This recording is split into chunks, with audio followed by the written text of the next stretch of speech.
자, 안녕하세요. 자, 신중기도와 관련된 이야기 해드리도록 하겠습니다.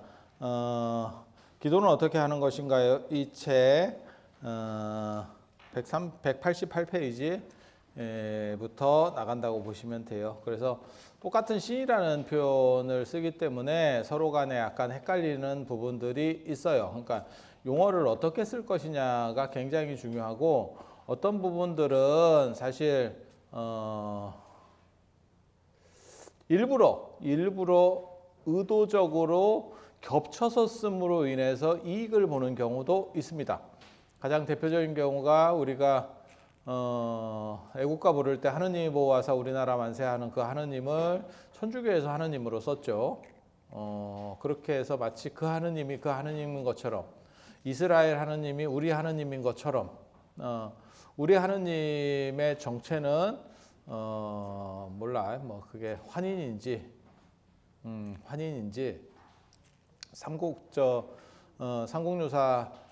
단군신화와 관련된 데 보면 속죄 환인 이렇게 나오죠. 그래서 환인으로 우리는 그렇게 되어 있고, 그 다음에 중국식으로 말하면 상제할 때 제라고 나오고, 그건 은나라 때 신이고, 은나라 때 하느님이고, 그 다음에 이제 그 옥황상제까지 가는 거죠. 옥황상제까지.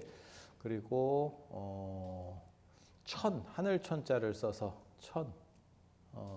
그건 이제 주나라하고 하나라 때도 천이라고 불렀다 하더라라고 하는데 잘 모르겠습니다. 하나라가 역사적으로 실체가 막 증명되는 국가가 아니어서 일단 뭐 그렇다 하더라 정도로 해서 그치는 걸로. 그리고 그렇게, 그래서 세 가지를 생각해 볼 수 있죠. 중국의 하느님, 제하고 천, 그리고 우리식으로 환인. 그리고 이 환인 정체가 사실은 뭔지 잘 모르겠어요. 환인, 환웅, 단군 이렇게 나오잖아요. 아니 뭐 다 들어본 얘기잖아. 왜 한국 사람이 뭐 단군신화 처음 들어봤어요? 그런데 그 환인이 진짜 우리식으로 원래 환인이었는지, 불교가 들어온 지 이 나라에 너무 오래되기도 했고 1600년, 1700년이 됐고, 그리고 또 어떤 부분이 있냐면 약간 재밌는 부분인데 우리 문화에 별로 없는 게 있었어요. 그러다 보니까 불교가 들어왔을 때 제가 그 얘기 하는데, 불교에 귀자모라는 신이 있어요. 불교라고 해야 되는지 뭐 힌두교라고 해야 되는지 잘 모르겠는데, 귀자모 들어보셨어요? 자식이 100명이나 있고, 다산의 여왕이야. 자식이 100명이나 있고, 그런데 뭘로 하냐면 남의 자식을 잡아먹는 거예요. 미시까지. 그렇게 해서, 그래서 이제 부처님께서 그 자식 중에 한 명을 바루에다가 숨겨서 그렇게 놨더니 미친 듯이 찾다가 되게 힘들어하고 못 찾더라. 바루를 뒤집어 놨겠지 이렇게. 복발 시켜버렸겠지. 복발 회발이라고 하는 게 율장에서 나오니까 바루를 뒤집고, 그게 이제 뭐 앞으로 음식을 들 때는 이렇게 하고 아마 놔둘 때는 이렇게 하고 이러지 않았나 싶어요. 그 뭐 우리도 그렇게 하잖아. 그릇 뒤집어 놓잖아. 아니 그릇 안 뒤집어 놔? 설거지하고 안 그러면 잘 안 쓰고 이럴 때는 먼지 들어가니까 뒤집어 놓잖아. 그게 뭐 이상한 일은 아니니까. 그렇게 해서 뒤집어 놓으니까 그 귀자모가 못 찾고 뭐 굉장히 이렇게 막 찾아다니니까, 너는 100명의 자식 중에 한 명만 없어도 그러는데 다른 사람들 자식을 그렇게 잡아먹으면 되겠니? 라고 말을 해서 걔가 그렇게 남의 집 애를 먹는 것을 끊고 애들을 보호하는 신이 됐다더라. 원래는 아마 힌두교 마라문교에 있었던 신화 속의 대상이었을 거고, 그게 나중에 이제 불교적으로 차입이 되는 거죠. 왜냐하면 저게 굉장히 크니까, 저 영유아 사망률이 예전에는 굉장히 크니까, 그래서 어렸을 때, 아니 뭐 영유아 사망률이 예전 둘째치고 여러분 때까지는 아니겠구나. 여러분 부모님 세대만 하더라도 키워보고 신고하고 이게 있잖아요. 좀 한 1, 2년 이렇게 좀 해보고 시골에서 뭐 그런 분들 많이 있잖아. 애들이 하도 죽으니까 호적 자체를 좀 늦게 올리는 거죠. 그런 거 생각해 보시면 문제의식이 심각했다는 걸 알 수 있잖아. 그 부분에 대해서 굉장한 문제가 있구나 라는 걸 알 수 있고, 그 부분과 관련해서 불교적으로도 그런 쪽 관련된 신앙 대상은 없어요? 라고 하니까, 불교에 뭐가 있었으면, 뭐 관세음보살이나 누군가가 그런 역할을 할 수 있었으면 그 귀자모가 불교로 들어올 필요가 없어요. 그런데 귀자모가 들어왔다는 얘기는 불교에 그에 걸맞는 보살이 없었던 거죠. 그런 걸 보호해주는 보살이 없었던 거죠. 나중에는 이제 지장보살이나 이런 쪽에서 그런 쪽을 조금 하려고는 하는 것 같은데 잘 안 됐습니다. 그래서 귀자모가 들어오는데 우리나라에는 못 들어왔죠. 그게 이제 삼신할매가 워낙 세가지고, 우리께 딱 강력하게 삼신할매가 생각보다 굉장히 세요. 무지하게 셉니다. 그 경로당 파워라고 지금도 정치권에서 가장 무서워하는 집단 중에 하나가 노인회입니다. 무지하게 셉니다. 단합도 잘 되고 뭐 보통 사람들 아니거든. 젊은 애들 그 단합이 되나? 근데 그 노인회 딱 하면 그거 뭐 완전 표밭입니다. 표밭. 그 예전에 그 뉴스에도 나왔잖아. 국회의원이 그 잘못해가지고 사과하러 가니까 그 사진 놓고 싸대기 때리고 있었잖아. 그 영감님이 개 사진 놓고 싸대기 때리고. 그거 방송으로도 그냥 나왔는데. 근데 물론 그 사람이 뭐 말실수를 했을 수는 있지만, 그래도 그 사람이 사과하러 온 사람 앞에서 그렇게까지 해야 되나에 대해서는 조금 생각을 해볼, 그냥 내 생각. 예. 해볼 수도 있는 논점이었거든요. 그래서 저는 좀 뭐 여러 가지가 생각들이 좀 많이 있었어. 그래서 그 할머니 파워 굉장히 강합니다. 삼신할매가 있었기 때문에 귀자모가 사실 역할들을 잘 못했고, 그러니까 그렇게 내수가 강력한 부분에 있어서는 그게 안 돼요. 그러니까 제가 그런 얘기 하잖아. 아니 생각을 해봐. 커피는 그냥 무혈입성했고, 스타벅스는 무혈입성했고, 술은 못 들어오잖아. 술이 우리나라 술만 있겠어요? 잘 못 들어오잖아. 왜? 소주가 생각보다 세요. 우리나라 소주가 여러분들이 되게 만만히 봐서 그렇지 생각보다 그 팬층이 굉장히 강력합니다. 그러니까 못 들어오는 거예요. 우리 술이 제대로 된 게 없잖아요. 들어왔겠죠. 아니 맞잖아. 자동차도 마찬가지예요. 현대차가 생각보다 세. 그래서 잘 못 들어오는 거예요. 그게 없으면 들어왔겠지. 토요타가 동남아나 이런 쪽 다 먹었거든. 그래서 그렇게 됐겠죠. 그와 마찬가지예요.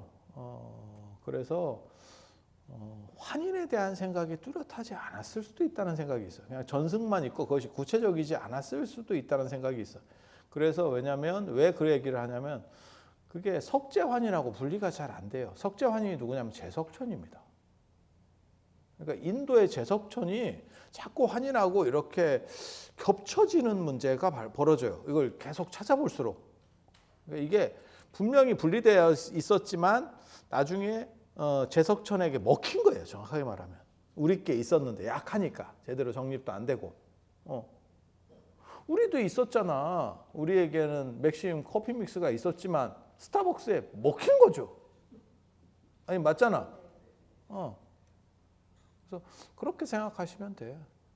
그래서 제가 모모 보살님한테 그렇게 얘기했는데, 만약에 한샘이 가구를 잘 만들었으면 노키아가 저렇게 못 들어왔을 수도 있다. 예? 니케아. 죄송합니다. 노키아는 망했지. 그 뭐 다른 거 요즘 다른 거 만든다더라. 핸드폰 만들다가 니케아가 못 들어왔을 수도 있는데, 우리에게는 그런 방식의 대응점이 없었기 때문에 니케아가 한 방에 그냥 완전히 그냥 무혈입성 비슷하게 했었죠. 그리고 창고형 마켓 이런 것들도 마찬가지잖아요. 그렇지 않아요? 몇 가지는 거의 이렇게 저항 없이 그냥 임진왜란 때 일본군 올라오듯이 그렇게 올라오는 놈들이 있죠. 그래서 우리가 환인이라고 하는 것도 우리가 대응점을 잘 못 만들어내는 게 아닌가. 그러니까 우리께 좀 약했던 거죠. 얼음하니까 불교가 들어오니까 거기에 그냥 묻어서 같이 간 거 아닌가라는 생각을 해봅니다. 그래서 아무튼 우리 전통신앙에서 하느님 하면 환인, 환인. 그렇지만 그것도 전통적인 환인은 아니다더라. 그게 뭔지 어떤 식의 표현으로 불렸는지는 모르겠어. 근데 이미 우리가 지금 역사 속에서 구할 수 있는 자료는 불교랑 섞여 있는 거예요. 혼종입니다. 혼종. 하이브리드. 약간 혼종된 애예요. 그래서 알 수가 없어. 그래서 뭐 되게 재밌죠. 저 뭐 태백산 아니 저 뭐야 뭐 지리산 삼성궁 뭐 이런 데서 뭐 환인 때부터 뭘 한다는 둥 뭐 이런 소리들 하잖아. 그 단학선언 뭐 이런 데서도 하고 불교의 제석천이야. 불교의 제석천이야. 제석천 그림자를 지우기가 어렵다. 조금 공부해 보면. 그래서 뭘 한다는 얘기인지 인도 춤추고 있는지 내가 이런 생각했거든.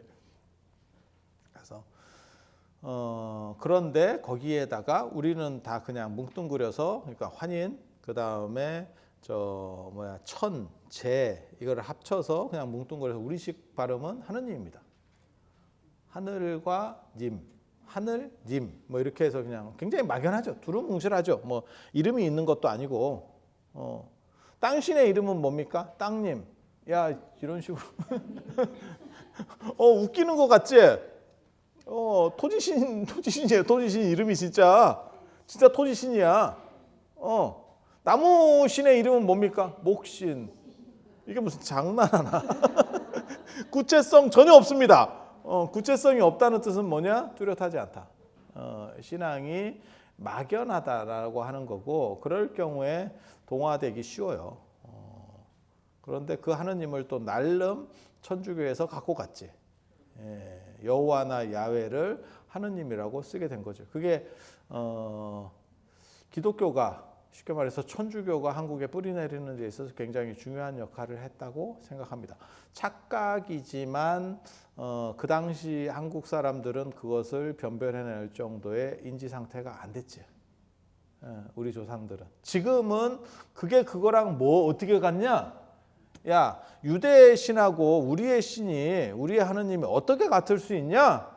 라고 생각을 그냥 누가 봐도 할 수 있는 거지만 옛날에는 그게 그거요 라고 했을 때 별로 그런가요? 라고 하는 상황이 됐었기 때문에 좀 문제들이 있죠. 그거는 일부러 의도한 겁니다.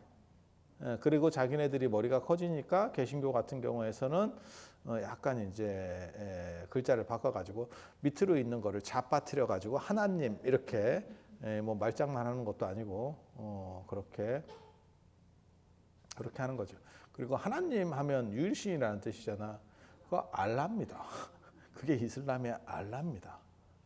너네는 여호와나 야훼라고 해야지. 근데 만약에 기독교가 우리나라에 뿌리 내릴 때 자기네 신을 여호와나 야훼라고 불렀다면 그거 쉽지 않았을 것 같은데. 하느님이라고 누가 선택했는지는 모르겠지만 굉장히 잘된 선택. 걔네들 입장에서는. 그래서 목사가 설교할 때 애국가에서도 나오잖아요. 하느님이 우리나라는 보호해 주는 거예요. 이렇게. 개똥 같은 소리 하고 있는데 그게 그거냐 이 자식아. 그게 그거냐? 어디 말장난이야. 그래서 그렇게 있는 거고 신들이라고 하는 것도 같은 용어를 쓰는 게 있어서 이게 좀 조심해야 돼요. 진리라고 하는 것도 우리가 사용하는 보통 일반적 진리는 합리성과 객관성을 가지는 어떤 법칙 같은 걸 얘기하는 거고 기독교에서 진리가 너희를 자유롭게 하리라 라고 하는 건 신의 뜻입니다. 신의 뜻은 주관성이에요. 지 생각하는 거지. 그러니까 제가 그 얘기 하잖아. 그런 얘기 하잖아. 노아의 방주처럼 홍수를 내서 다 죽이는 거 그게 신의 뜻이거든요. 그게 진리입니다. 그게 진리예요. 그래서 교황무오설이라고 하는 것도 나오는 것도 그런 비슷한 거예요. 교황은 오류가 없다라는 얘기 들어보셨잖아요. 오류가 있을 수 있지. 하지만 예를 들어서 신이 작동하는 데는 어떤 것도 오류가 있어서는 안 돼. 그러니까 설령 잘못된 것도 오류는 아니야. 뭐하고 똑같은 거냐면 임금은 사과하지 않는다라는 원칙이 예전에 있어요. 왕조국가 시절에는. 잘못할 수 있어. 내가 얘가 범인인 줄 알았는데 알고 보니까 얘가 뒤집어 씌웠네. 근데 내가 얘를 단죄했단 말이야. 그러면 나중에 죄송합니다. 이게 하는 게 아니에요. 임금은. 그러면 권위가 무너지거든. 그러니까 임금은 걔한테는 약간 미안하지만 어쩔 수 없죠. 어쩔 수 없죠. 이해가 되십니까? 아마 그거 북한에서 지금도 하고 있을 걸 그렇게?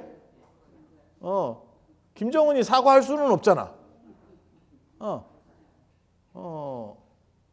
요번에 그런 얘기 나오던데 뉴스에 보니까 북한에서 공장 같은 거를 짓기 위해서 공동묘지를 밀어버린대. 예, 그래가지고 거기를 다 파버렸대. 그러니까 이제 우리는 화장으로 정착이 돼서 화장 정착돼도 공원묘지 같은 거 밀면 저항이 엄청나게 올 거예요. 아니, 그렇지 않을까? 야, 네 아버지나 네 할아버지 무덤을 판대는데 그거 좋아할 만한 사람 누가 있겠어? 후손 입장에서는 억장이 무너지지. 그래서 북한에서도 그게 저항이 있대. 그건 뭐 당연하겠지. 하지만 그런 걸로 사과하면 안 되지. 그냥 떼찌떼찌 하면 되지. 그렇게 처리하면 돼. 몇 명만 강력하게 떼찌해주면 속으로만 생각하지. 아, 이건가요? 이러면서 우리도 겪어봤었잖아요. 예전에 그 박정희 대통령이나 전두환 대통령 때 땅이 국가로 갑자기 이렇게 수용됐어요. 공시지가로. 국가 발전을 위해서 너무너무 행복한 일이잖아. 그런데 그 공시지가가 몇 분의 1밖에 안 되니까 조금만 올려주시면 안 돼요? 근데 이렇게 떼찌를 한번 당하면 괜찮습니다. 국가를 위해서 수용된 자체로 행복합니다. 이렇게 되는 거죠. 말 안 나오죠. 뭐 그런 거죠. 그래서 똑같은 신이라는 말을 쓴다고 해서 같은 신이 아니라더라. 똑같은 진리라는 말을 쓴다고 해서 같은 진리가 아니라더라. 그래서 기독교에서 말하는 신은 완전하고 절대적인 그러한 어떻게 보면 약간 추상적이고 가공적 존재라고 보시면 되고, 그래서 189쪽에 보면 이렇게 나오잖아요. 그 신의 뜻을 전달하고 대리하는 사람이라고 그래야 되나 뭐냐? 걔가 천사죠. 천사. 날개가 있는지 없는지. 근데 연대가 오래 갈수록 날개가 없어요. 날개가 없고 이제 연대가 좀 떨어지면 날개가 있고. 그러니까 이거 좀 재밌어. 제가 그런 얘기 하는데 아이언맨은 이해하기가 쉽고 아이언맨이 나른다 이해하기 쉽잖아. 추진체가 손바닥이나 발바닥에 있잖아. 나르기 쉽잖아. 그런데 슈퍼맨은 이해하기가 어렵다. 망토가 추진체가 아니다. 망토는 그냥 펄럭이는 거야. 깃발이야, 깃발. 야, 그러면 뭘로 나르냐 얘는? 그런 생각 안 해봤어? 상당히 철학적이에요. 그럼 정신을 가지고 육체를 움직여서 나르나? 그럼 순간이동을 하죠. 뭐 한다고 힘들게 날라다녀. 그것도 이렇게 폼 잡고 이러고 내가 참 거지 같아서. 근데 돌이켜 보면 어렸을 때 참 그 보재기 목에다 감고 2층에서 뛰어내리고 많이 했었습니다. 마치 뭐라도 된 것처럼. 근데 그거 되게 재밌는 생각이에요. 추진체는 뭐냐? 그래서 천사도 날개 있는 천사가 있고 날개 없는 천사가 있어. 그러니까 추진체가 없이 나를 수 있는 애들이 있다니까. 그건 대부분 정신과 육체를 결합시켰을 때 나타날 수 있는 현상이에요. 그러니까 우리가 신선 이러면 나를 수도 있고 그다음에 벽을 통과할 수도 있는. 이렇게. 그래서 그 개념들이 생각보다 재밌어. 옆에서 이렇게 보고 있으면 인간의 어떻게 보면 사고의 발달과 관련된 그런데 놀라운 거는 날개 있는 놈들이 먼저 나오고 날개 없는 게 나오는 게 아니고 날개 없는 게 먼저 나오고 날개가 나중에 달려요. 그러니까 신들은 그냥 존재한다고 생각했던 것 같아. 그게 뭐에서 유래했다고 저는 생각을 하냐면 그리스 로마 신화 보면 걔네들이 나를 때 그냥 나르는 거요. 거기 날개 달린 놈 없잖아. 아니 거기서 날라다니는 놈 중에 날개 달린 놈 있나? 호메로스가 날개 달린 신발 같은 거 이렇게 신고 이렇게 귀엽게 날아다니기는 하지만 날개 달린 놈 없어요. 그런데 그러한 문화적인 배경 속에서 기독교도 그렇게 간 것 같은데 나중에 로마의 뭐 국교가 되고 콘스탄티누스 때 국교가 되고 해서 간 것 같은데 결국은 지그들이 납득을 못하는 거지 그 세계관을. 그러니까 날개를 이렇게 천사하면 날개. 예. 그래서 룰라 선생께서 말씀하시잖아요. 날개 잃은 천사. 근데 제가 전에 그래서 그런 말씀 드렸잖아요. 네가 몰라서 그렇지 날개가 있으면 얼마나 불편한지 아냐. 누워서 잡아야 잘 수 있겠냐. 그럼 앉아서 자야 되는데 천사는 그럼 닭이냐. 야 이거 굉장히 힘들다. 마사지 받으러 가면 엎드리면 날개 치워주세요. 쉽지 않아. 쉽지 않아 그게. 그래서 이렇게 생각하면 되게 재밌어요. 그러니까 날개가 있으면 편하게 날아다니고 그렇게 될 거야라고 생각하는 건 진짜 거지 같은 유치한 발상이거든. 그러니까 약간 미개한 떨어지는 발상들이죠. 그리고 날개가 있어서 날개가 있으면 더 편할까? 날아다닐 수 있으면 여러분 그 생각 해보셨어요? 나에게 날개가 있어. 그렇게 해서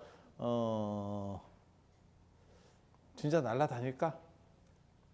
내가 전에 그 얘기 해드렸었는데 철새도 티켓 값이 있으면 비행기를 끊어서 갈 거다. 황영조 선수도 안 뛰어다니고 차 몰고 다닐 거다. 못해서가 아니고 생각보다 있어도 힘들다니까. 여러분이 못 걸어 다녀서 엘리베이터를 타는 게 아니에요. 여러분은 장애인이 아니에요. 그런데 왜 아파트에 엘리베이터를 타고 올라갑니까? 계단으로 다닐 수 있잖아. 못 다니는 건 아닌데 한번 한 5층 이렇게 한번 이런 생각이 들지. 아니 운동으로 다니시는 분도 있잖아. 저도 제가 울산에 제 방이 4층인데 1층까지 내려왔다가 뭐 하나 놓고 오잖아. 이게 그냥 4층 올라갈 때하고 내려왔는데 4층으로 올라갔다가 내려오면 거의 8층 데미지를 받거든. 이게 뭔가 싶지. 그래서 날개가 있다라고 나른다라고 생각하지 마세요. 날개가 있어도 여러분도 마찬가지잖아요. 여러분에게도 뛰는 능력이 있잖아. 안 뛰잖아 하루 종일. 왜? 힘드니까. 천사는 날아다니는 게 쉽겠냐? 그 말을 하는 거예요. 그러니까 굉장히 단순한 생각하는 거야. 그리고 천사 날개가 인간을 띄울 정도의 양력을 발생시키려면 훨씬 커야 된다. 그 정도 천사 날개로는 인간을 띄울 수 없습니다. 뭐 생각하시면 되냐면 독수리나 매가 날개를 폈을 때 길이가 몸집의 몇 배가 나오는 거예요. 왜? 그 정도가 돼. 중력이 생각보다 센 거요. 그걸 극복해야 될 거 아니야. 야, 그거 쉽지 않다. 그러면 겁나 큰 날개를 가지고 있어요. 야, 이거 우리 팔 정도가 아니야. 훨씬 더 큰 거 가져야 돼. 그냥 딱 생각해서 조금만 생각하면 거지 같은 발상. 이런 생각을 하지만 그냥 그들에게는 먹히죠. 왜? 쩌리니까. 쩌리는 생각을 하는 게 아니고 받아들여요. 특징이. 그래서 189페이지 보면 신과 천사가 있고 그다음에 인간이 있는 거죠. 그러니까 어떻게 보면 이렇게 등급. 그리고 천사장이 미카엘, 가브리엘 뭐 이런 애들 이렇게 있는 거죠. 그래서 신이 왕이면 저 천사들이 약간 그 밑에 약간 똘마니들 같은 거죠. 똘마니. 그리고 188페이지 이렇게 보시면 불교는 좀 다르죠. 부처님은 진리를 자학한 사람이에요. 그래서 부처님이 진리를 통제하는 게 아닙니다. 진리하고 하나 된 사람이 되는 거고, 그 밑에 어떻게 보면 부처님의 일을 도와주는 게 보살. 보살. 여러분들이죠. 여러분들. 보살. 보살은 뭐라 그랬죠? 제가 부처님이 될 사람, 반드시 부처님이 될 사람. 그래서 여러분들은 쩌리보살, 관세음 보살이나 지장 보살은 됐다 위대한 보살. 그래서 보살 마살. 진짜 그렇게 부르는 거라니까. 여러분들은 쩌리보살. 그러면 쩌리하고 보살 마살, 위대한 보살하고 차이가 무엇이 있습니까? 같이 대등하게 붓다가 될 수 있다는 점에서는 같고, 현상적에서는 차이가 있는 거죠. 뭐하고 똑같은 거냐면 저랑 이재룡 회장과의 차이라고 보시면 돼요. 같은 인간이라고 하는 데서는 같고, 있는 걸로는 조금 차이가 있어요. 조금 차이. 이렇게 조금. 나이 비슷합니다. 저랑 비슷합니다. 그렇게.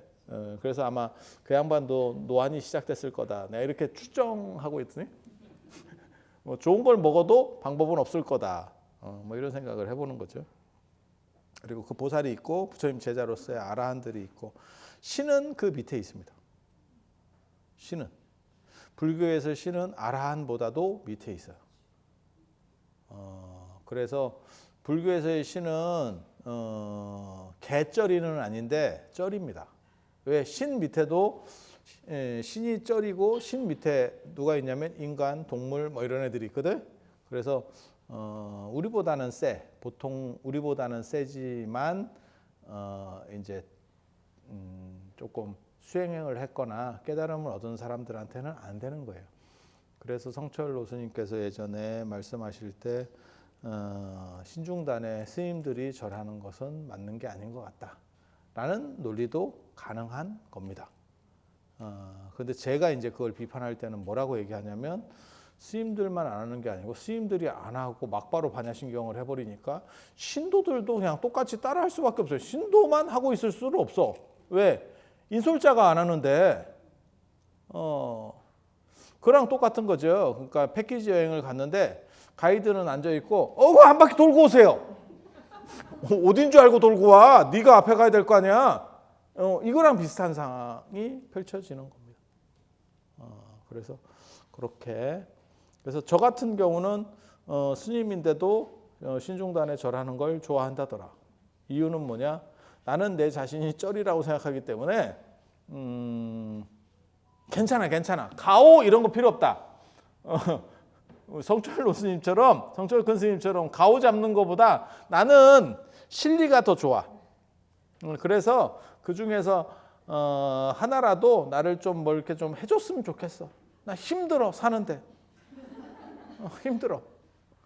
여러분은 삶이 편안하십니까? 그러면 안 해도 돼. 그냥. 그리고 제가 뭐 그렇게 잘 하는 사람은 아닌데 예전에 저희 어른들이 그런 말씀하셨어요. 인사성 바른 게 좋은 거다. 특별히 뭐 잘하는 거 없으면 인사라도 열심히 해라. 그러면 어른들이 좋아한다. 열심히 하고 있습니다. 열심히 하고 있는데 그렇게 감동적으로 빨리 풀리는 것 같지는 않아. 그래서 그렇게, 그래서 신에 대한 위치들이 차이가 있다더라. 그리고 인도신들은 이제 39위, 39종류가 있고, 39종류가 있고, 그것은 화엄경, 세주묘원품에 나오는 신들의 종류예요. 39종류가 있고, 그 다음에 인도신 중심이다 보니까 화엄경에 그럼 인도신이 나오지 한국신이 나오겠냐? 삼신할매가 나오겠냐? 그러니까 이제 특별 전형을 열었죠. 한국에서도. 그렇게 해서 그렇게 만들어서 넣어준 게 104위. 여기 나옵니다. 192쪽, 193쪽에 보시면 39위, 104위 해가지고 나와요. 그래서 39위 탱화는, 그러니까 두 종류의 탱화가 있는 거예요. 그래서 제가 신중단 이렇게 딱 보면 제가 보통 설명할 때도 많이 등장하는 것 같잖아. 이게 39고 45고 이러면 비슷하잖아. 안 씌워보면 잘 모르는데 한쪽에는 39가 있고 한쪽에는 104가 있어. 2배 이상이잖아. 따블을 치잖아 이게 지금. 그러면 눈으로 봐도 좀 빡빡한데요. 이러면 104위. 좀 성근데요. 그러면 39위. 이렇게 얘기하는 거예요. 설명할 때. 네가 씌워봤냐? 알게 뭐야 내가. 그렇게 알게 뭐야. 알바노를 시전해도 됩니까? 설명하는 사람이. 당연히 확인을 해보고 해야 되는 거죠. 법칙입니다. 법칙입니다. 축구 해설하는 사람이 골키퍼를 제외한 모든 10명의 선수는 손으로 공을 안 잡을 거예요 라고 생각하고 들어가는 거지. 저 선수는 안 잡네요. 저 선수는 안 잡네요. 이렇게 하는 게 아닙니다. 왜? 원칙이잖아. 그러면 쉬어봤더니 40이에요. 오류입니다. 그건 그쪽 오류입니다. 제가 오류가 아니고. 그래서 저를 매도하면 됩니다. 일이 쉬운 겁니다. 그래서 종교미술의 특징은 법칙성, 의궤성이라고 하는 겁니다. 법칙성, 의궤성. 그러니까 법칙성은 어떤 룰에 의해서 딱 결정이 되어 있다. 부처님은 무조건 파마머리다. 그 다음에 지장보살은 빡이다. 관세음보살은 화려하다. 이런 게 다 룰들이 있는 거예요. 그래서 관세음보살은 귀족 스타일을 모본으로 한다. 그러니까 기본 베이스로 한다. 잘 나가는 사람을 베이스로 한다. 미륵보살은 출가 수행자를 베이스로 한다. 출가 수행자 중에서 지장보살은 스님을 베이스로 한다. 이해가 됩니까? 그렇게. 출가 수행자나 스님이나 똑같은 거 아닙니까? 아니, 인도에는 수행 문화는 여러 가지가 있기 때문에 그러니까 예를 들면 그런 거죠. 한국의 성직자 중에서 독신 문화를 가지고 있다. 그러면 예를 들면 가장 대표적인 게 불교 조계종이나 안 그러면 천주교 뭐 이렇게 생각할 수 있잖아. 그렇게 그룹을 하나를 묶을 수 있는 거고 그 중에 스님이다 하면 그룹이 더 이렇게 세분화되는 거죠. 이해가 되시겠죠? 그래서 미륵보살은 빡이 아니에요. 수행자를 배경으로 하는데 이게 아니라니까. 그래서 그냥 당시의 보편적 수행 문화랑 관련이 돼서 도상이 안정이 되는 거고 지장보살은 밀고 있죠. 아니면 이제 두건을 쓰고 있는 거예요. 두건 쪽을 저는 뭐라고 생각하냐면 더운 지역 문화다. 더운 지역에 빈살만 이런 거 나올 때도 이렇게 쓰고 나오지. 이거 딱 해갖고 이거 테두리 2개 이거 무슨 손오공 이거 하듯이 그치? 딱 이렇게 쓰고 그런 거 많이 보잖아. 그런 문화라고 생각을 해요. 그런 문화라고. 그래서 더운 지역 문화와 관련된다. 왜 서역의 호탄 쪽에서 그러니까 중국의 서북쪽 거기가 더운 사막 지역이거든. 실크로드 사막 지역. 그 서역의 호탄 지방에서 지금 우리가 알고 있는 지장보살과 관련된 부분들이 재정리가 돼요. 인도에서부터 시작은 됐지만 거기서 재정리가 돼. 그러니까 더운 지역 문화가 당연히 들어갈 수밖에 없어요. 실크로드와 관련된 사막 쪽에 더운 문화가 들어갈 수밖에 없어요. 그리고 어디든지 이게 그냥 수용할 때가 있고 재정리되면 내게 좀 들어간다. 내게 들어간다. 우리께. 그래서 부처님이나 보살님 같은 경우는 우리한테서 재정리가 안 되기 때문에 우리께 반영이 안 돼. 그런데 신중 같은 경우는 재정리되면서 야 우리 거 넣어. 우리 거 넣어. 이렇게 되는 거예요. 500난도 중국에서 재정리가 되거든. 그러니까 중국 스님이나 아니면 인도 스님만 들어가 있는 게 아니라 중국 스님이나 신라 스님까지도 들어가는 거예요. 청나라 사람까지 들어가. 청나라 제공까지도. 청나라면 이게 뭡니까? 이럴 수도 있거든. 이거 뭐 장난해? 부처님 제자라가 500난 아닙니까? 근데 뭐 청나라까지 들어. 아니 중국 불교의 어벤져스라고 생각하시면 됩니다. 중국 불교 사람들이 생각하는 어벤져스. 이해가 됩니까? 그리고 그 어벤져스에 신라 스님도 2분이 들어가는 거예요. 들어가는. 재밌지. 그러니까 재정리가 되면 그쪽 문화가 상당수 반영되는 겁니다. 그리고 재정리되는 것은 어떻게 됐을 때 재정리되냐면 약간 불투명할 때. 그러니까 너무 뚜렷하면 재정리를 할 필요가 없어. 근데 약간 불투명한 거야. 그러면 어떻게 되냐면 리모델링을 해야 되는 상황이 벌어지고 그때 샥샥 이렇게 돼요. 제가 전에 그 말씀 안 드렸나요? 월정사에서 통화를 하는데 통할 세알이 이제 세배라는 뜻이거든요. 부처님한테 하는 세배. 부처님과 월정사와 관련된 역대 큰 스님들 이런 분들과 관련된 세배를 하는데 제가 이제 교무다 보니까 그걸 관장을 했는데 이렇게 보니까 절을 너무 많이 해. 힘들어. 설날 아침에 거의 108배를 해요. 108배를. 나 미치겠네. 너무 힘들어. 추운데. 그리고 그거 끝나면 또 차례 지내러 가야 되거든. 힘들어. 그래서 그 어른들을 티 안 나게 제가 조정을 해가지고 이렇게 합쳤어요. 비슷한 어른들끼리 이렇게 합쳐가지고 그게 봐봐 필연성도 있는 데다가 이거를 할 수 있는 놈의 특징은 뭐냐면 가방끈이라니까. 가방끈이 아닌 사람은 이 작업을 잘 못해요. 이해를 하는 사람만 조정할 수 있다니까. 그러니까 예전에도 그런 거 있잖아요. 한약 같은 경우도 지어준 대로 먹는 사람도 있지만 이렇게 말렸거든. 예전에는 이렇게 방바닥에 놓고 한약 봉지를 해서 말리고 뭐 이렇게 말리다가 어른들이 이거 좀 빼고 뭐 이거를 자기가 조절해요. 그런 분들이 있거든. 그렇게 하시는 분들이 그나마 그쪽 계열에 약간의 지식들이 있는 분들이야. 우리는 뭘 빼야 되는지 뭘 해야 되는지 야야 저거 먹으면 머리 휘어져 이러면서 싹싹 빼고 우리 어렸을 때 그런 거 많이 봤거든요. 네. 알아야 빼지. 아니 맞잖아.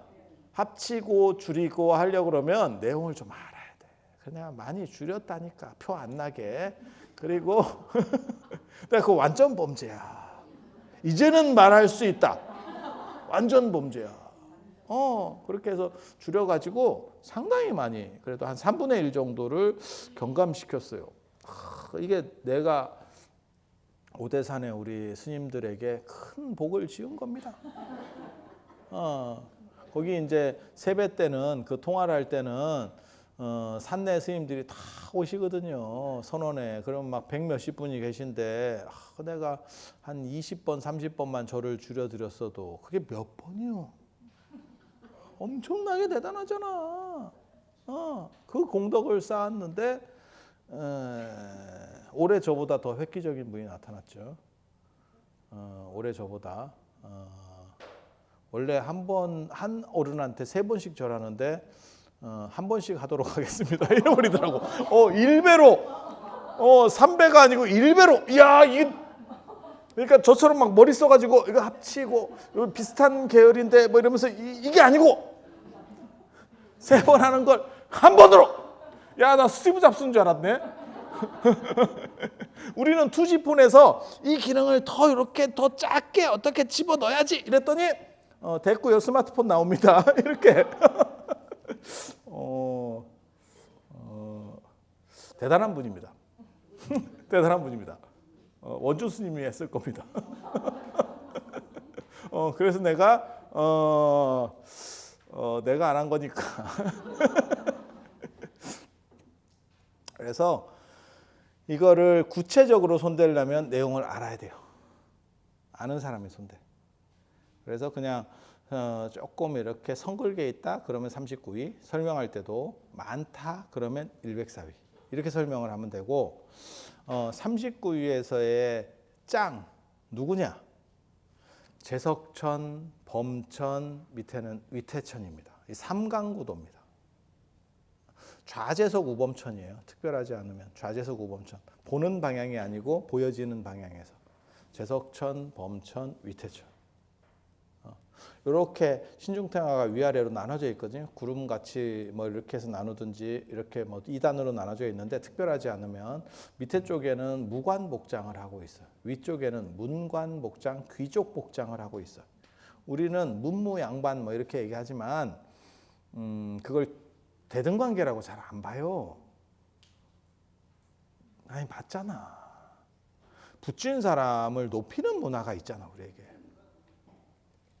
지금은 바뀌었더라. 제가 이제 좀 보니까 현대 사회에서는 이런 말 써도 되는지 모르겠다. 예전에는 화이트 칼라, 블루 칼라 해가지고 블루 칼라를 굉장히 조금 약간 떨어지게 몸을 많이 쓰면 좀 떨어진다라고 생각을 해. 네. 그리고 그거를 우리 형 표현으로 얘기하면 우리 형이 현대자동차에 다녔는데 쟁이라고 자기를 쟁이라고 뭐 이랬었거든. 근데 자기네들 안에서 그런다는 거예요. 우리 형은 그래도 고려대 경영학과 나왔기 때문에 이게 사무직 쪽이었는데 당신들 안에서도 그렇게 부른다는 거예요. 그랬는데 그래서 이제 어떻게 보면 부친 사람이 더 대단한 줄 알았는데 현대 사회에서 재취업 가능성을 보니까 이제 부친 놈은 끝났죠. 블루칼라가 오히려 나은 거예요. 기술직들이 그분들은 정년하시고도 취업도 금방 되던데 약간 월급만 줄여버리면 바로 오라 그래. 경력도 있고 뭐 이렇게 하면 아니 현실이잖아. 근데 이게 부친 놈들은 뭐 증권사 뭐 이런 거 댕기다가 끝나잖아. 끝입니다. 아무짝에도 쓸모없어. 악플 다는 데만 써. 자기 기능은 이제 악플에만 남아있어. 없어. 시절이 바뀌었어. 어정쩡한 전문 지식 아무 쓸모없고요. 아무 쓸모없고. 그래서 지금 시대가 바뀐다라는 생각은 해요. 예전에는 약간 이렇게 아까 제가 쟁이라고만 얘기했는데 거기에 두 글자가 더 있거든. 차마 얘기를 뭔쟁이일 것 같아? 뭔쟁이일 것 같아? 기름쟁이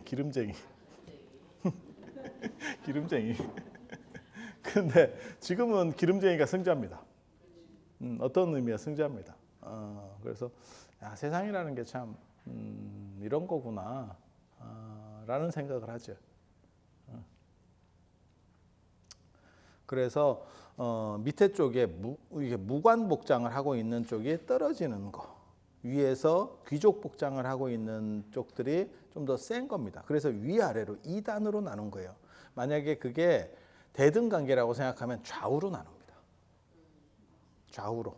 뭔 뜻인지 아시겠죠? 2단이라고 하는 건 높낮이가 있는 거고 좌우는 관점에 따라서라고 하는 거죠. 그래서 밑에 쪽에는 위태천, 봉익관이라고 하는 관을 이렇게 착 쓰고 있어요. 착. 양쪽에 날개 같은 게 이렇게 헤르메스 신발 같은 거를 모자에 쓰고 있어. 그게 봉황의 날개래. 그래서 봉익관이라 그래요. 봉익관. 봉황 날개관. 그게 날아다닌다는 뜻인지 어떤지 나도 잘 모르겠어. 그래서 아무튼 그런 멋진 투구를 쓰고 있고 손에는 금강저, 이거 금강저죠, 금강저. 금강저에는 두 종류가 있습니다. 이렇게 좌우 동형으로 생긴 금강저. 이런 것들은 이제 의식용 금강저, 그 다음에 결계용 금강저고 이게 이제 칼같이 생긴 금강저가 있어요. 이제 한쪽에 손잡이가 진짜 있어. 그렇게 해서 이렇게 잡는 금강저가 있거든요. 그건 이제 무기형 금강저, 무기형 금강저. 그걸 들고 있죠. 그거를 들기도 하고. 이렇게 하기도 하고 이렇게 짚기도 하고 옆에 쫄따구가 들고 있어 주기도 해요. 네 종류 형태가 나옵니다. 이렇게 그 다음에 이렇게 지팡이 같이 이렇게. 우리나라는 요 드는 형태의 구분은 없고 중국 같은 경우는 절 입구에 들어갈 때 맨 앞에 포대화상이 있고 포대화상 등짝에 이 위태천이 있거든요. 그렇게 해서 이렇게 놓고 거기 똑같아요. 이렇게 놓고 이렇게 놓는 세 종류가 있어요. 세 종류가. 근데 지금은 중국도 그렇게 안 합니다. 옛날 얘기를 하는 거예요. 옛날 얘기를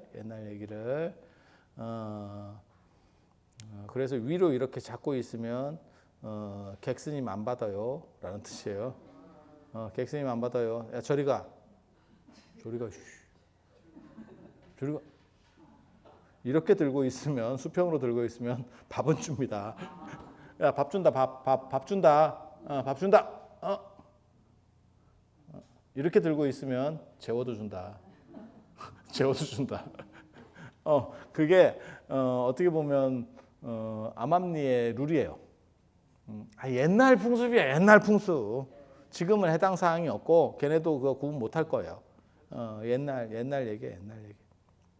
그래서 금강절을 잡고 있는 거에 따라서 차이가 있다더라. 그리고 이 위태천이 세지면 나중에 위태천이 세지면 이걸 누가 대신 들고 있어요. 쪼리.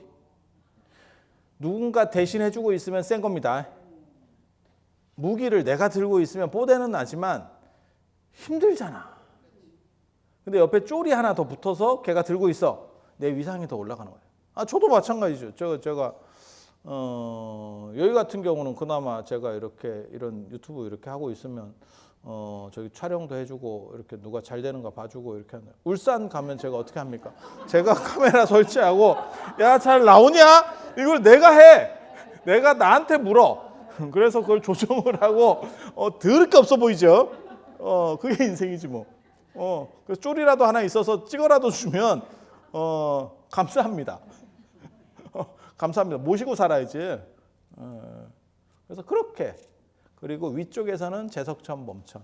원래는 제석천은 귀족 복장 스타일, 범천은 수행자 스타일이에요. 원래는 고려 말까지는. 그렇지만 지금은 그냥 거의 데칼코마니입니다. 그래서 누가 제석천이고 누가 범천인지 잘 몰라. 거의 비슷하게 생겼어요. 거의 비슷하게 생겼어요. 수행자가 높을까? 귀족, 왕이나 이런 사람이 높을까? 왜?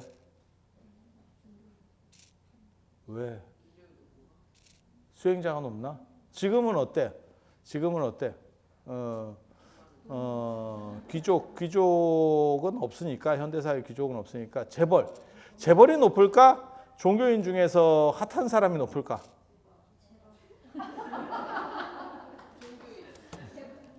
정답.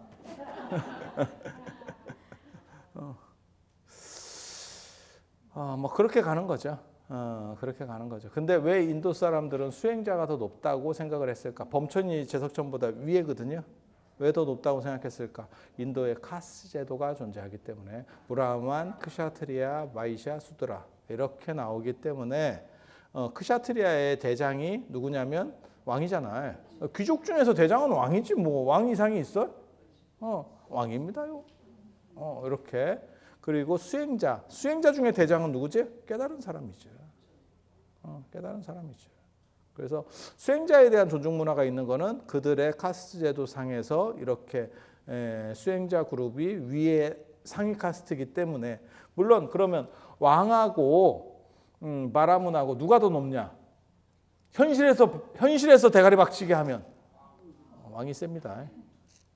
특별하지 않으면 왕이 셉니다. 그럴 것 같지 않아? 자, 고려시대 때 국사 왕사하고 왕하고 누가 더 센 것 같아? 누가 더 센 것 같아? 왕이 국사 왕사에게 절을 하는데 왕사 국사의 임명권이 왕한테 있습니다. 왕한테 있습니다. 잘리기 싫으면 잘해라. 그게 현실이에요. 그게 현실이에요. 우리도 그런 거 있잖아. 저도 늘상 얘기하는 거 있어. 이 세상에서 임명직치고 대단한 건 없다. 그럼 뭘 해야 되느냐? 선출직 해야죠. 선출직보다 더 대단한 건 뭐죠? 종신제. 종신제는 뭐죠? 아버지 잘 만난 거. 아버지 잘 만난 것 중에 제일 좋은 게 뭐죠? 왕입니다요. 왕입니다. 영국왕 봐봐. 찰스 봐봐. 찰스 나는 지금도 너무너무 대단하다고 생각하는데 그 왕 사인할 때 만년필 잉크색 아이씨. 나 그거 너무너무 재밌었어. 저 어른이 어떻게 살았는지가 그냥 정확하게 보이는 것 같아. 찍 꼴리는 대로 평생 산 거야 지금. 그래서 전 세계 언론이 다 찍고 그 만년필도 더럽게 좋은 만년필이었겠지. 뭐 몇 억짜리 만년필 아니었겠어? 영국 왕실에서 지금 왕 사인 왕 서명을 하고 있는데 람이 14,000원짜리를 올려놓진 않았겠지? 아니 그렇지 않아? 뭐 한정판 더럽게 비싼 거 뭐 이런 거 했겠지? 라고 했는데 왜 샜는지 모르죠. 근데 샜다고 하더라도 거기서 70 정도 되신 분이 에이씨 이렇게 한다는 건 쉬운 거 아닙니다. 조금 묻으면 좀 기분은 나쁠 수 있지. 야, 손에 잉크가 묻었네. 그러면 기분 나쁠 수 있지. 이거 어차피 뭐 씻을 수 있는 건데. 예. 이렇게 해서 그냥 차라리 이렇게 하는 게 덜 가오가 물었을 건데 이걸 이렇게 하면서 뭐라고 이렇게 한마디 이렇게 뱉어 이게 인생인가 싶지. 그런데 왜 그 양반이 왕입니까? 엄마가 왕이니까. 아니 딱 그런 거잖아. 그래서 이거 재밌는 거예요. 재밌는 거예요. 그래서 왕이 종교인보다 어떻게 보면 진짜 대가리 박치기 하면 더 세요. 왕조국가에서 더 셉니다. 단지 예의상 참아주는 거죠. 실제로 그런 경우들 한국 사회도 여러 있어. 여러분 몰라서 그렇지. 예. 국사 왕사 하다가 고문 당하고 뭐 이런다. 나중에 인생 훅 간다. 훅 간다. 그리고 일백사의 화엄성 중에서는 일백사의 신으로 늘어났을 때는 그러니까 39위가 정확하게 말하면 화엄성중이에요. 그거는 세주묘원품에 나오는 신들 화엄경 세주묘원품이니까 그래서 화엄성중이고 일백사위가 되면 화엄성중 플러스 알파가 들어갔는데 그 알파가 더 들어가는 거죠. 그러니까 일백사위하고 39위를 비교를 하면 에스프레소와 아메리카노죠. 물 탔죠. 물을 탔죠. 그렇게 해서 물을 타서 농도를 낮춰. 그래서 저는 일백사위가 옹호성중이 아닌가라는 생각을 해요. 우리가 화엄성중이라고 얘기할 때도 있고 옹호성중이라고 얘기할 때도 있거든. 정근할 때도 실제로 그렇게 합니다. 화엄성중, 화엄성중 이렇게 정근할 때도 있고 신중기도 할 때 옹호성중이라고 할 때도 있어요. 옹호성중 처음 들어봐? 들어봤으면 됐어요. 그러면 모든 걸 다 들어보고 살 수 있나? 모든 걸 다 들어보고 살면 자연 스님이지.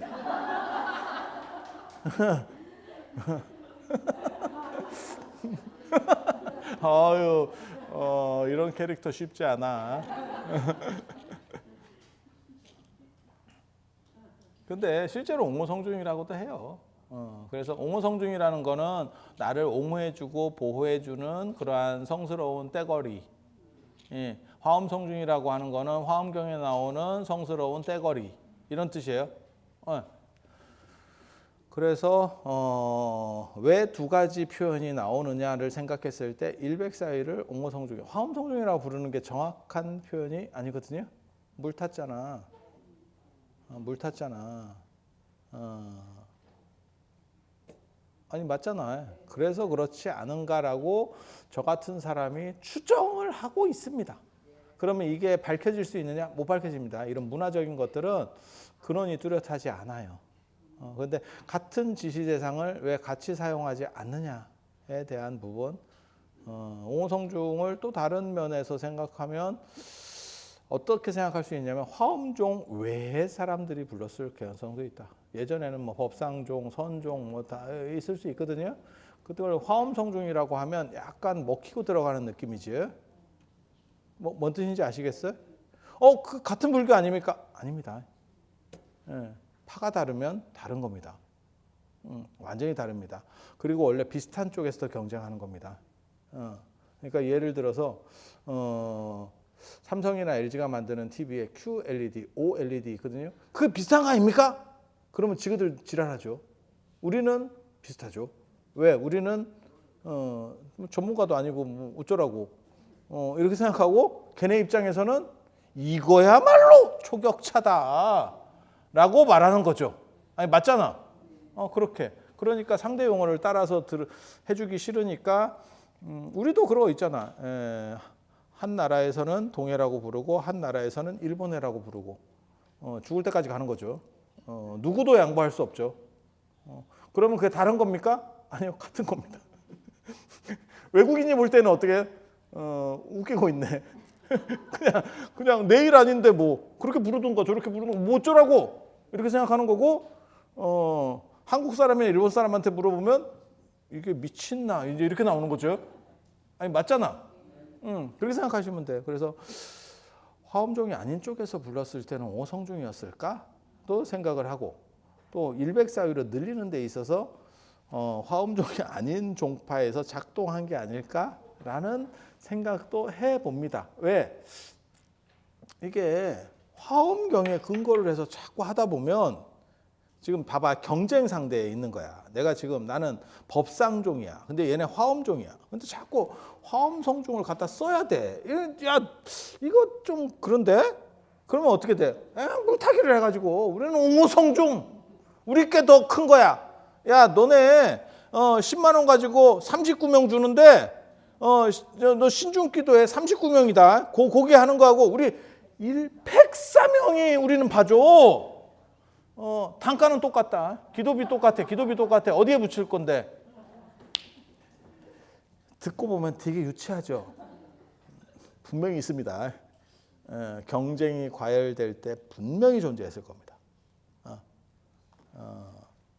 지금처럼 산사에 서로 다 이렇게 떨어져 있고 절이 이랬을 거라고 생각하지 마세요. 교회보다 훨씬 더 각축전이 있었을 겁니다. 왕조국가 불교 시절에.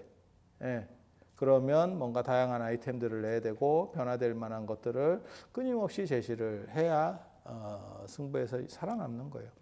그래서 요 일백사위에서의 최고 메인은 누구냐? 대적금강입니다. 대적금강. 거기 책에 나오잖아. 193쪽에 대적금강.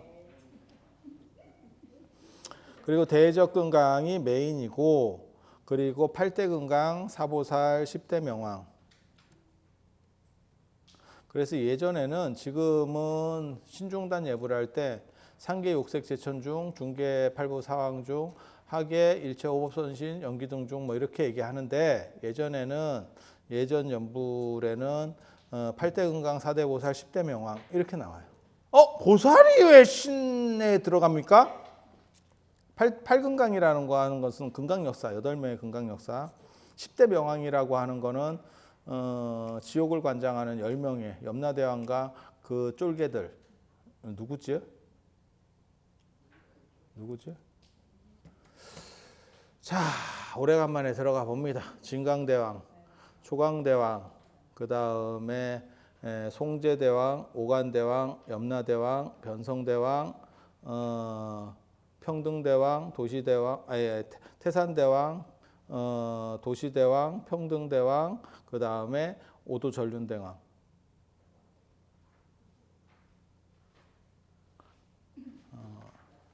뭐 얘기하려고 하는 거냐면 나 외워라는 걸 보여주기. 나 외운다니까. 나 전문가야. 나 전문가. 여러분 외워? 그 봐. 이게 초격차야. 초격차. 초격차. 나 선지식이잖아.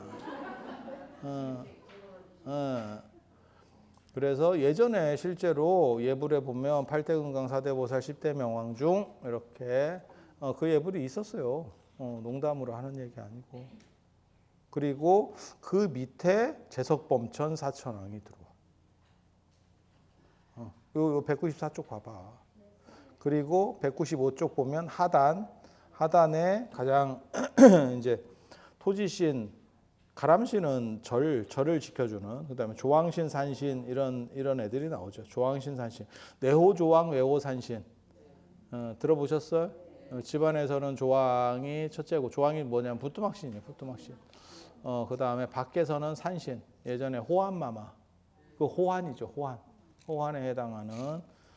그리고 곡식신. 야, 곡식신이 여기 나오네. 종묘 사직할 때 종묘는 임금조상, 사직이 곡식신이죠. 사직이 곡식신. 그래서 종묘하고 사직 이렇게 되죠. 사직단이 있죠. 사직단이 있죠. 종묘는 종묘 아시잖아요. 가보시면 거기 이제 후관 임금들의 위패가 쭉 있고 앞으로 가실 어른들이 거기에 가득 들어 있죠. 그 종묘에 가시면 거기하고 탑골공원, 파고다 공원에 가시면 가실 어른들도 거기에 이렇게 그게 할아버지들의 성지죠. 근데 나는 이해가 잘 안 되는 게 파고다 공원에 가는 건 되는데 종묘는 조금 느낌이 별로 안 좋을 것 같은데 거기 후관 사람들이 있는 데서 갈참들이 모여 있다는 게 좀 그렇지 않나? 모르겠어요. 그래서 이렇게 신들에 대한 구조들이 바뀐다더라. 그리고 오히려 물타기 돼서 그 들어간 물타기들이 오히려 상층부를 장악하고 그 다음에 원래 있었던 제석범천이나 이런 쪽들은 오히려 떨어진다더라. 그리고 저기에 사대보살이 나오는데 그거는 신중 사대보살이라 해서 진짜 보살이 아닙니다. 짭보살입니다. 짭보살. 보살은 신중단에 들어갈 수가 없어요. 이건 짭이에요, 짭. 신중단은 하단이거든. 그러니까는 부처님 불보살을 모신 데가 상단, 신중단이 중단. 상단, 중단, 그 다음에 영단이 하단이거든. 그래서 상단에 있는 대상이 중단에 들어가 있을 수 없어. 그게 위계차 때문에 안 돼. 예.